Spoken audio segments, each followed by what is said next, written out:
qaar ka mid ah qareennada Somaliland oo qaar ka mid ah warbaahinta kula hadlaya magaalada Hargeysa ayaa xukuumadda Somaliland iyo taliska ciidamada booliiska u soo jeediyay in guddi dhexdhexaad oo soo baadha loo saaro fal sheegay in lagu jir dilay wariyahooda Gareysiyo hooyadeed waa kuwan Garyaqaan Guuleed Dafaaciyo Garyaqaan Mandela oo ka hadlaya arrintani wixii ku dhacay hooda Gareysay iyo hooyadeed u baahan tahay baaritaan madax bannaan in lagu sameeyo oo cidda ka hadli kartay go'aan ka gaari kartaa inaan ahayn booliiska laga cabanay oo hadalka booliisku jeediyaan oo hadal qancin kara ee dadweynaha maadaama uu yahay cidii laga cabanayay cidda laga cabanayay iyadoo inaanay oran karin anaga baadhnay oo kolka wax eedan malihiin marka waxaan soo jeedinay in la sameeyo guddi madax bannaan oo dad muxtarami reer Somaliland ku jiraan oo aqoon booliis iyo aqoon sharci leh oo ariga ka gungaara waxaan soo jeedinaa laba sababood oo muhiim ah marka koowaad anagu qareenaan nahay oo qareennada boqolaal qof baa ka tirsan haddana maanta ma garanayno meel aan u diro hooda oo ku oran karo wadada sharci baa la maraayo oo booliiska laga cawdaayo soo mar ma jirto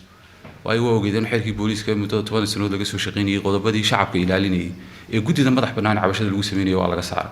tii waxay keentay markaa in aan sarkaalka booliiska meel looga caban karo shaqo haya booliisku dadka uu ku geefi kara sagna waa lagu geefi kara waxa muhiim ah in la helo meel ka madax bannaan booliisku la tagi karo laakiin maanta waxa la leeyahay dad booliiska cabatay isla booliisku baad u tagaysa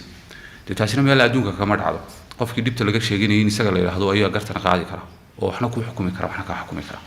taas baa keenaysa kolka in dadku warbaahinta soo istaagaan oo ka qaydiyaan marka saddex mas'alo waaweyn baan soo jeedinay marka koowaad arrinka hooda Gareysay hooyadeed in guddi madax bannaan loo saaro arrinka ka gungaara oo ku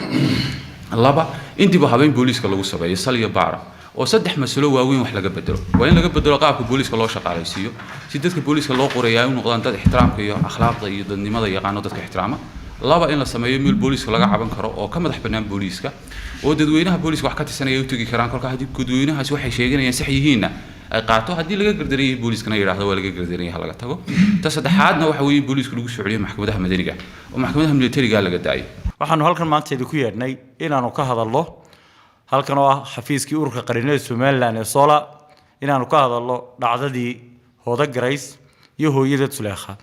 runtii dhacdadaasi muddo aanu ka aamusnay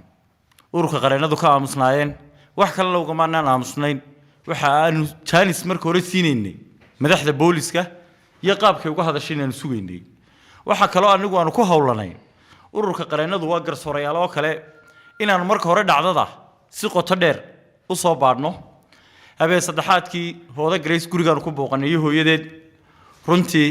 sawirada marka laga yimaado kuwa wajigeeda ku yaala waxa iyaguna ka culus oo qof kasta ka naxaya nabarrada yeelada hooyadeed ku yaala boolisku waa booliskeenni waxay tahay inay boolisku fahmaan shaqada ay hayaan inay cid u hayaan ay tahay muwaadiniinta shaqada laga rabaana ay tahay inay noqoto shaqo hufan ma aha in la yiraahdo dhaxantii habeenkii noo taagiin wax laga ma sheegi karo xaasha anigu qofkii shacabka ahaa ee cashuur bixiyaha ay ku jireen baan ahay waxaanu ku baaqaynaa oo waliba madaxda qaranka madaxweynuhu ugu sareeyo ugu baaqaynaa mudane madaxweyne kursigu waa meerto adiga maanta xilka haya annaga maanta garyaqaanada iyo qof kasta oo shacaba waa u siman yahay falka ka iman kara cidayna awood siinay booliska biritoole aday kugu dhici kartaa ubadkaaga ku dhici kartaa shalay oo mucaarad heedbeen markaad ka cabanaysay dhacdooyin badan oo ah gafaf adiga lagu sameeyay waxaan kugu baaqaynaa in xeerkii dib loo nooleeyo oo la sameeyo in xeerkii lagu daro guddida madaxa bannaaneed ee hore xeerkaasi u sheegay marka arrinta hooda Gareys taagantina waxaan ku baaqaynaa boolisku inuu isagu noqdo kii laga cabanayay kii isku garnaqay wax la aqbali karo maaha waxa aanu ku baaqaynaa annagoo arrintaasi aad uga xun in guddi madax bannaan la sameeyo Ismaan Axmed Ismaan sabti Hargeysa hadal oo ku hadal bishii oo dhan $7 oo kaliya haddaba si aad ugu shubato adeega kaafiye fadlan garaac xidig 8 eber 8 afargees ama